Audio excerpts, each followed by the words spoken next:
केंद्र में एनडीए की सरकार बन गई है, मंत्रालयों का बंटवारा भी हो गया है, लेकिन माथापच्ची चल रही है लोकसभा स्पीकर और डिप्टी स्पीकर के पद को लेकर। इस बार लोकसभा स्पीकर का चुनाव बहुत ही दिलचस्प होने जा रहा है, क्योंकि सत्ता पक्ष और विपक्ष दोनों ही स्पीकर पद के उम्मीदवार उतार रहे हैं। अब तक लोकसभा स्पीकर का चुनाव हमेशा सर्वसम्मति से हुआ है, लेकिन इस बार चुनाव के लिए विपक्ष भी सामने आ गया है, क्योंकि विपक्षी गठबंधन डिप्टी स्पीकर का पद मांग रहा है।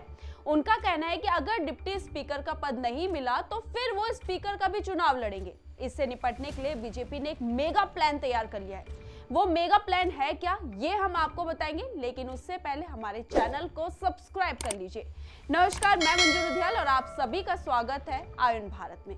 नरेंद्र मोदी के नेतृत्व में एनडीए की सरकार बनने के बाद सबकी निगाहें लोकसभा स्पीकर की कुर्सी पर अटकी हुई है। बीजेपी 18वीं लोकसभा स्पीकर का पद अपने पास ही रखना चाहती है और कायदे से ये वैसे पद तो बीजेपी को मिलना भी चाहिए, क्योंकि अगर हम एनडीए गठबंधन की बात करें तो उसमें सबसे बड़ा दल भी बीजेपी है। बीजेपी के पास 240 सीटें हैं, लेकिन पेंच यहाँ पर यह फंसा है कि बीजेपी के सहयोगी दल जेडीयू और टीडीपी भी स्पीकर पद की डिमांड कर रहा है। एक तरफ इंडिया अलायंस, दूसरी तरफ बीजेपी और तीसरी तरफ है एनडीए के सहयोगी दल। बीजेपी ने कहा है कि स्पीकर का पद वो खुद रखेंगे और एनडीए के सहयोगी दलों को डिप्टी स्पीकर का पद देंगे।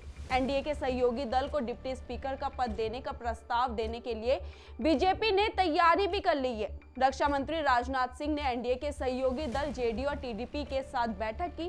पहले कहा जा रहा था कि टीडीपी और जेडीयू ने स्पीकर की पद की मांग की है, लेकिन बीजेपी के एक सीनियर नेता ने इन बातों को खारिज कर दिया और कहा है कि इस मामले पर हमने इंटरनल डिस्कशन किया है और होगा भी। इसके बाद ही सहयोगियों के साथ चर्चा कर सहमति बनाई जाएगी।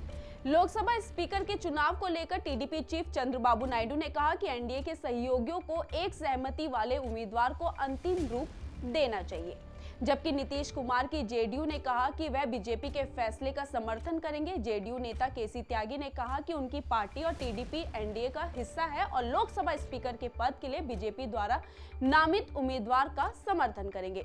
एनडीए ने तो साफ कह दिया है कि विचार विमर्श के बाद फैसला हो जाएगा, लेकिन इंडिया अलायंस तो इसी बात पर अड़ी हुई है कि उनको डिप्टी स्पीकर का पद चाहिए और अगर नहीं दिया तो वो स्पीकर पद का भी चुनाव लड़ेंगे। लेकिन ये कैसे संभव है, ये समझ नहीं आ रहा, क्योंकि बीजेपी पहले ही बोल चुकी है कि वो लोकसभा स्पीकर अपना रखेंगे और डिप्टी स्पीकर एनडीए के सहयोगी दल को देंगे।